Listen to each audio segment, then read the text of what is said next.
Será que os espíritos são mesmo capazes de antever conhecimentos que só no futuro a ciência poderá confirmar? Palestrantes espíritas repetem isso todos os dias e até mesmo estudos demonstrando, por exemplo, que André Luiz teria antecipado informações a respeito da glândula pineal que só hoje a ciência estaria confirmando. Mas será que é isso mesmo? Quando você pesquisa esses casos de maneira desapaixonada, você percebe que isso não procede. Ao contrário, você percebe que as mensagens mediúnicas falam daquilo que já está sendo discutido no meio científico e que elas sequer conseguem denunciar os enganos que estão sendo cometidos pelos pesquisadores encarnados. Vamos analisar alguns exemplos? Em 1958, Chico e Emmanuel escreveram no livro Pensamento e Vida que o pensamento é força eletromagnética. Pois bem, nos anos 1960, tanto os Estados Unidos quanto a Rússia investiram pesado em pesquisas sobre telepatia, visando seu uso para fins militares. Para isso era necessário, primeiro, confirmar que o pensamento era um tipo de energia eletromagnética.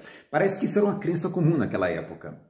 Os dois lados realizaram os mais diversos testes, inclusive usando cabines blindadas com chumbo, e a conclusão final foi que o pensamento pode ser qualquer coisa, menos energia eletromagnética. Erraram os cientistas e erraram Chico Xavier e Emmanuel, que apostaram numa ideia que era comum no meio científico daquela época, mas que não se confirmou nos laboratórios. E não só eles, também os espíritos da época de Kardec se enganaram. Por exemplo, ao validarem a teoria da geração espontânea, que logo depois foi suplantada pela teoria do Darwin e do Wallace. Ou responderem sobre os cometas, que se acreditava serem mundos em formação e que depois se descobriu serem apenas rochas orbitando ao redor do Sol.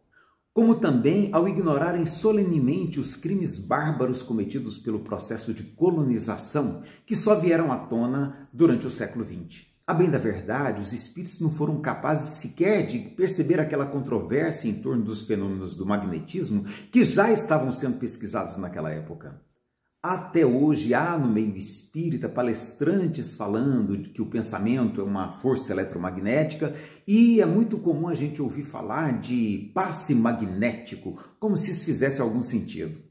No capítulo 18 do meu livro Processo Mediúnico, eu procuro demonstrar com dados como que a mediunidade não tem esse poder de antever os conhecimentos, como se acredita no meio espírita. E vou discutir isso com você no programa da próxima quarta-feira no canal Fronteiras do Pensamento Espírita, onde eu espero você. Um abraço!